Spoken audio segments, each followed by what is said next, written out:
is Malfi B. Welcome back to the Fuck What They Say podcast, episode 6. We're going to dive into a few topics today because I have a lot of things on my mind. But overcoming the fear of being seen, what diversity even means, and letting yourself relax, learning to relax. Because all of these things weigh heavily on me or have been things that I've experienced. And I really just hope that anyone that listens to this, I hope something makes you feel less alone. Like, that's really the goal of this. That's the purpose of this. It's like, this is an outlet for me expressing myself. And I also just hope that with my experiences and what I've learned, someone can connect with it and feel slightly less alone with what they're going through. So if that's you, amazing. Welcome. So first and foremost, the fear of being seen is something that has affected me for so long. Like, I always dimmed my light. I always made myself smaller. I always felt like I should be behind the scenes and that I was meant to be a behind the scenes person that kind of like was shining the light on everybody else and helped everybody else recognize their value, but was never seeing my own value. And me being an artist and designer, among other things, was something that I really couldn't accept or understand that I'm meant to be an artist. That's like my core is an artist, and I just kept kind of like pushing it off. And like, I would literally have my clothes, I had my clothes in a boutique in New York City and still couldn't call myself a designer. Like, I had my clothes in 2 boutiques in New York City and was still uncomfortable with calling myself a designer. And I know last week was on imposter syndrome, so if you didn't listen to that episode, a lot of this is covered in that. But I mean, this is something that I think is kind of like one of my biggest internal struggles has been overcoming the fear of being seen. And with that, it's about me showing up authentically. And like, you can't be dimming parts of yourself if you want to show up authentically. So me being an artist is the core of my identity. Like, everything I touch is like me touching it as an artist. And I really tried to like separate myself from that side of me. It was like my secret thing that I did. Like, I actually got coffee with someone I haven't seen in a few years, and I had to say to him, like, oh, I'm actually an artist. I'm an artist too. Because for so long I was behind the scenes, managing artists, representing creatives, doing all the things behind the scenes. Well, no one knew. They knew me as the business person. They knew me as the person that when it came to negotiating and it came to money and actually making the deal happen, you got to come to me. So I really felt that, and I really did listen. It was too much noise from the outside world telling me that you can't be the business and the creative. And I listened to it. I was like, oh, you're right. So I'm going to like keep my like passion and creativity. Like, we're going to like just keep that. We're going to keep that over here where only the people closest to me will know about. Shout out to my roommate in New York City, where I literally turned our apartment into an art gallery without her permission. I don't know why I didn't ask her permission. I'm sorry, but my inner artist just exploded in my New York City apartment. And that's actually where I learned to spray paint in New York City. I made 2 friends that were street artists, and one really just, I don't remember how or why he put a can of spray paint in my hand, but the rest is history. I think that was 6-7 years ago. And as soon as I found spray painting, I was like, this is my motherfucking medium. I love this. This is so therapeutic for me. And I just like the sound and the way like you can just direct it with your hand just is very liberating for me. So yeah, being afraid to be seen for all that you are and who that you are at your core is something that I feel like it's an ever ongoing, almost like an existential crisis in which, and it's also like you're always, but I think that we're always, or if you're a person that wants to be always continuously growing and evolving, it's like then getting comfortable with those new parts of yourself that you were possibly hiding or like hadn't even taken a look at yourself, being comfortable with those becoming visible too. And it's just like being comfortable with the fact that you're always going to be growing, evolving, changing, but always just like standing true in who you are no matter what. And I think there's like such a delicate art of that when it comes to showing yourself on social media. And like, it is we're living in, it's like a weird existence in which like our digital identities, we're almost showing up digitally more than we are in real life, which is like slightly terrifying to me. Yet, I mean, I will say, like, the digital space inspires me endlessly. Like, it inspires creativity a lot, but you need to have like healthy boundaries with it. And when I find myself being chronically online, it's like, okay, like, go, like, put your feet in the sand and feel the ocean, smell a fucking flower, like, get your ass outside. There are so many things to experience outside of your phone and your computer and TikTok and the internet. So it's like there's so many amazing things, but we have to remember that the real world exists. The real world exists, and there are opportunities and people to meet and experiences to be had that require you to put your phone away. So I think that being comfortable, you have to learn how to be comfortable showing up authentically in real life before you can do it digitally. And even if you can do it in real life, doing it digitally is so hard because you have this pressure of wanting to be on brand. And it's like, especially if you are a creator with a platform or artist with a platform, that people know you for one thing. So you get afraid of exiting your niche and expanding outside of your niche. It's because we're so wrapped up in engagement. We're so wrapped up in likes. We're doing it for the applause. Like, we're doing it for the applause. We're doing it for the gratification. And when that becomes your main motive, you really do lose sight of why you are creating in the first place. And I think that, like, you really, this is probably something that Rick Rubin or Gary Vee, I know one of them has spoken on this week, or not this week, but Rick Rubin in his book, and Gary probably this week on the internet, about letting yourself, I just completely lost my train of thought. What was I saying? Letting yourself, and I don't edit this, so this is me. Like, sometimes we lose our trains of thoughts. And it was a good one because it was involving Rick Rubin and Gary Vee. That when you're creating, okay, it's definitely Rick Rubin. When you're creating for an audience, that's where the art goes to die when you're creating for an audience. And I'm paraphrasing, I'm making up my own. I took what he said and I'm interpreting it my own way. You have to create for you. You have to be creating for you, and it needs to be like just coming from a place of, even if it is like you overthinking your, like, how you're showing up on the internet, or even overthinking your real life relationships, and then putting that feeling of overthinking and existential dread, which I feel like I experience existential like crises frequently. I'm always just kind of wondering, like, what is the meaning of all of this?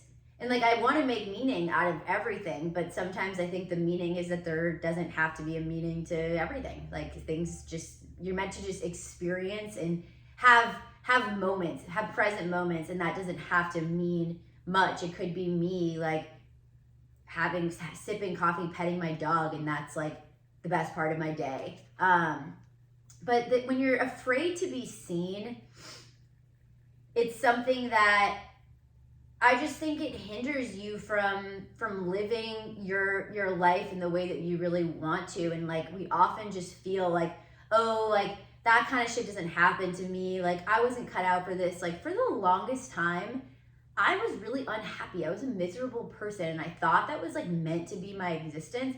And I remember my mom telling me that, like, I was the happiest kid. Like, I was born happy.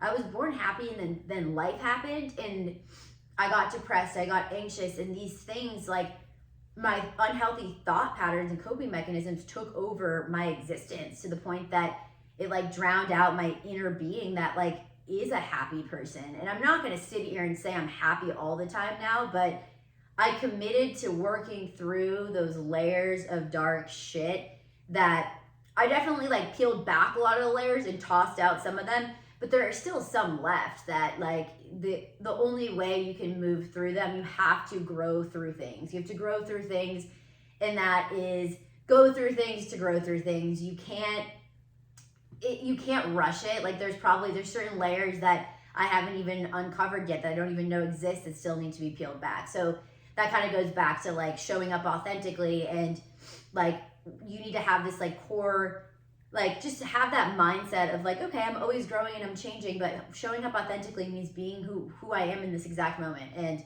who I am in this exact moment is someone that has overcome, I had to fight through my fear of being seen in person as well as online. And I remember I posted my first TikTok in 2019, and like, I wish that I was ready to be seen then. I was so not ready to be seen. I posted 2 times, deleted those videos like shortly after getting like some views and likes. I was like, no, we're not doing this. I'm not meant for this. I'm meant to have everybody else do this, but I'm not going to be doing this. And I did not post again until 2022. It's like, I think it was right after right into the new year. I was like, I'm committed to posting on TikTok and Reels every single day. Well, maybe not Reels as much at that time. But I was like, I'm committed to posting on TikTok every single day. I'm just going to do it.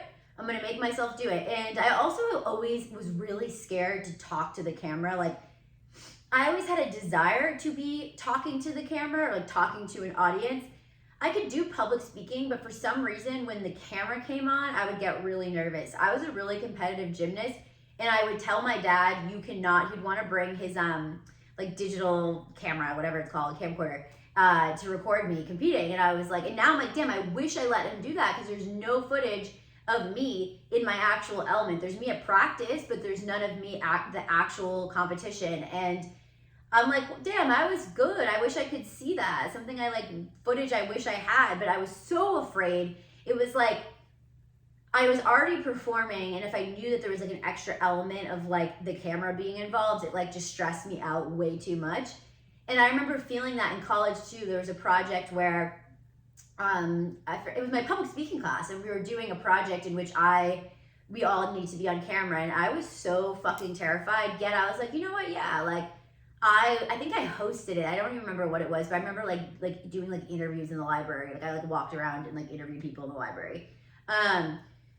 But I remember like basically I'm like shitting my pants before I get on the camera. I'll stand. I remember being like, I have to take like big deep breaths before I do it. And like, I'm not editing this, but I will like occasionally I'll start it and being like, my mind will go blank, and then I'll be like, start again. Or if I'm filming a TikTok and I like have a message I want to share, sometimes I have to like start and stop again, start again. And I mean, that also is tied into perfectionism, which is something that I am a Virgo, and I feel like perfectionism just kind of comes, that's kind of like the birthright of being a Virgo. But so many people, we all have our inner critic that was told we're not good enough. So we carry that for a very fucking long time until we reprogram our subconscious mind and thoughts. And it's really like our thoughts create our reality. So it's like deeper rewiring than I realized. Like, we kind of think that we can just like do positive affirmations, talk to ourselves nicely,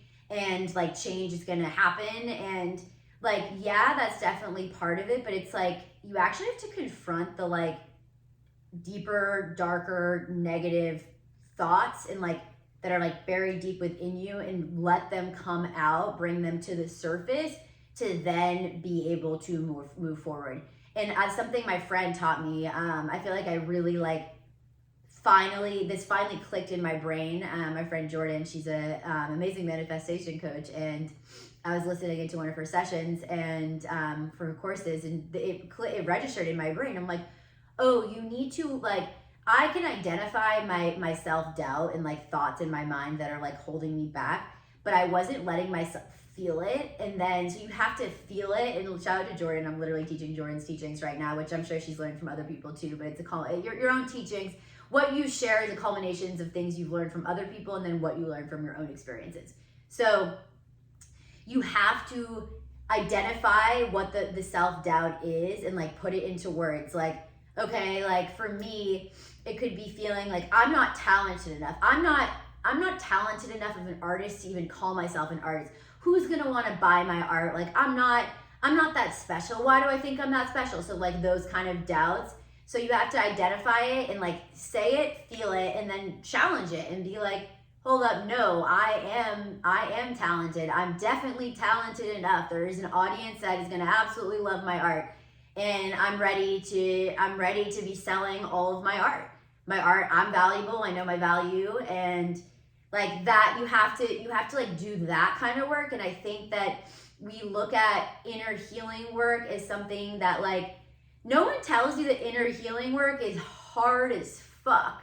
Like, you have to be willing to face the parts of yourself that like it hurts to look at. It hurts to look at because you are imperfect, and there are parts of you that are like cringe and not something that like you publicly want to share. Like my OCD and my just like my self-doubt and like the way that I like have viewed my body for so long, and it's like all these things that I'm actively working on, like reprogramming and just like seeing myself the way my biggest champions in life see me is something that like I strive to do, because there are so many amazing people that are either still in my life or have crossed my path that like have made me feel so seen and valued. And it's like however they look at me is how I should be viewing myself. So like you need to start viewing yourself and talking to yourself the way that like your biggest champions in life do. And if you don't have that person, then be that person for yourself, because if you can start giving that to yourself, I can guarantee you're going to make so much impact on the people around you that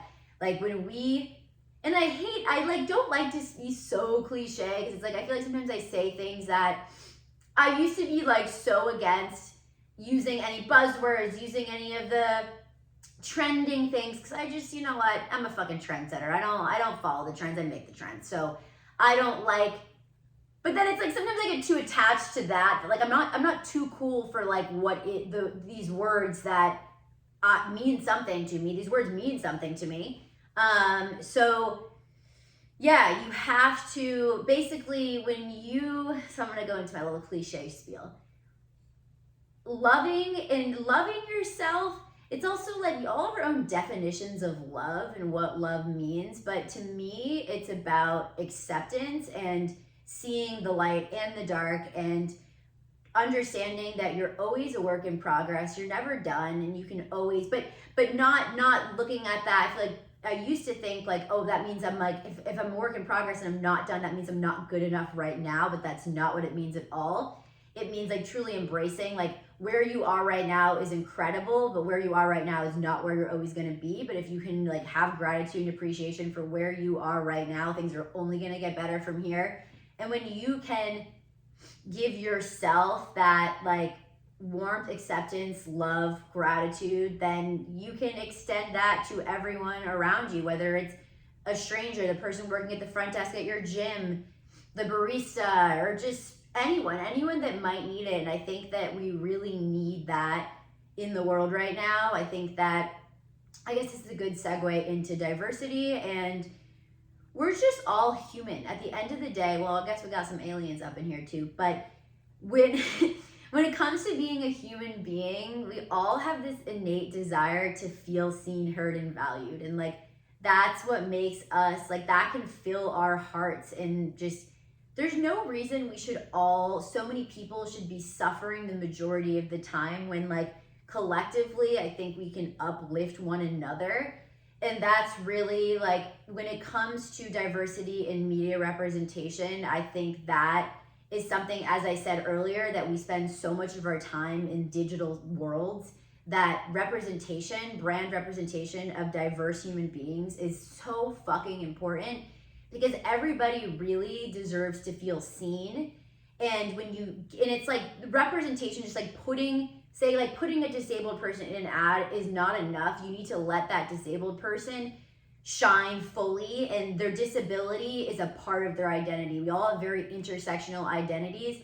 So when you're only working with someone, you're like, I'm gonna work with this disabled person, and it's gonna just like, I'm gonna tell them exactly what they need to do, and we're pretty much like, it's obvious we're only working with this person because they're a disabled person, and we don't actually care like what they have to say and what they're passionate about. We're just gonna like check the box, which like, listen, I'm still happy when brands do something. Like some representation is better than no representation, but what I want to shift is understanding why diverse representation is so important.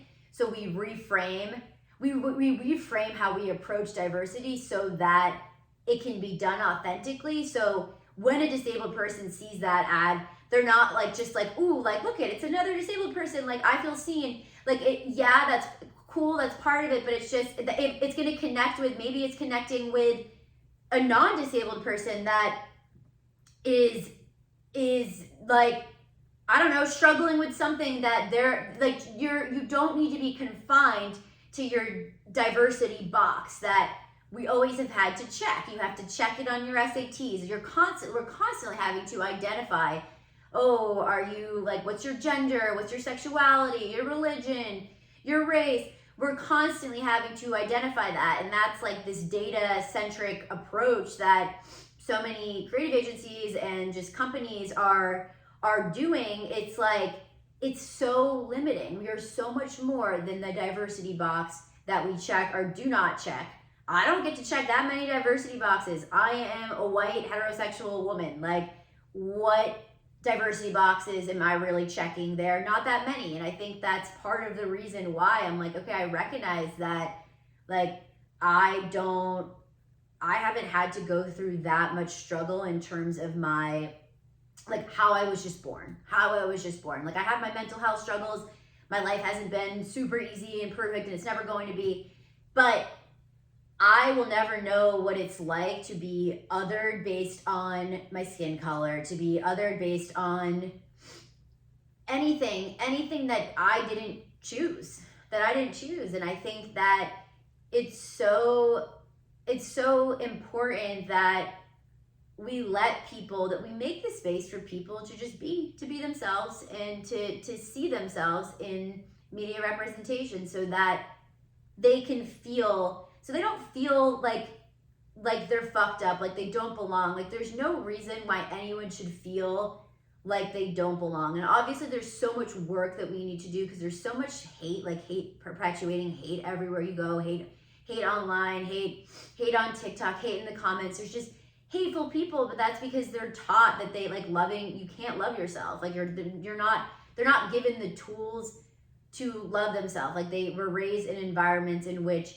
like, hate is just the common ground. Hate is normal. Hate is, like, their parents, that's what their parents were taught. So until we can break the cycle of hating ourselves, like, it does have to start within. Like, you have to, like, embrace who you are to create the space for other people to feel safe being themselves as well.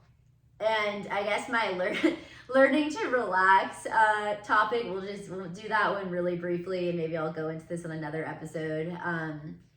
But relaxation is something that, like, I definitely have subscribed to hustle culture for so long. Like, I'm always called a hustler. Like, and I used to think that was such a great thing. Like, everyone's always like, Michaela hustles, Muffy P hustles.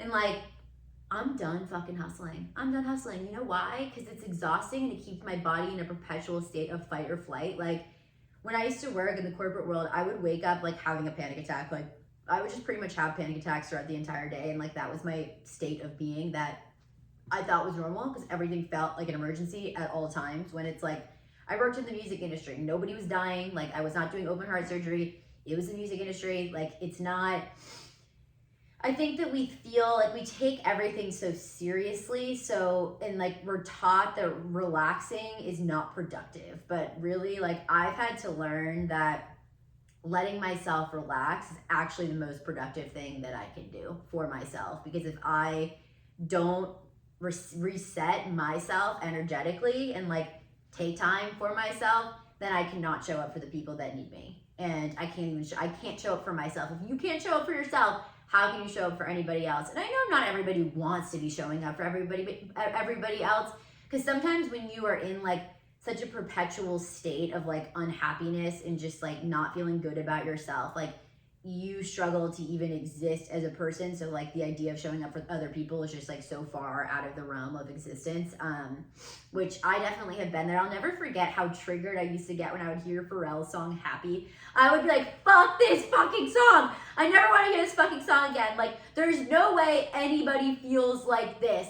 Like, who feels like this? I'm like, this is a bunch of bullshit. Fuck this song, Pharrell. Fuck that song. And then I think it must have been a year ago that I heard that song, and I finally was like, yes, I love this song. This makes me feel so good. Like, I was so unhappy that hearing that song triggered me to the point of, like, who the fuck is happy? Like, what does that even mean? And I'm not happy all of the time. No, that would be a goddamn lie. Like, I definitely have existential crises. I struggle with my mental health. But I've gotten to a place in which I am comfortable being seen. I accept all the parts of myself that I have brought to the surface. There are probably more parts that I know I'm going to be discovering. And I have taken the time, I've let myself take the time to reset. And that's not a bad thing. That's the best thing that you can do for yourself to be able to show up for you. And at the end of the day, showing up for you is the number one thing you can do. Because when you can show up for you, you help make the world a more safe, more comfortable, more joyful, and just world where everyone can feel seen, heard, and valued. Like, that's really, like, I believe that that's my purpose, that I am here to make everybody feel seen, heard, and valued. And hey, if it starts with one person, I'm living in my purpose.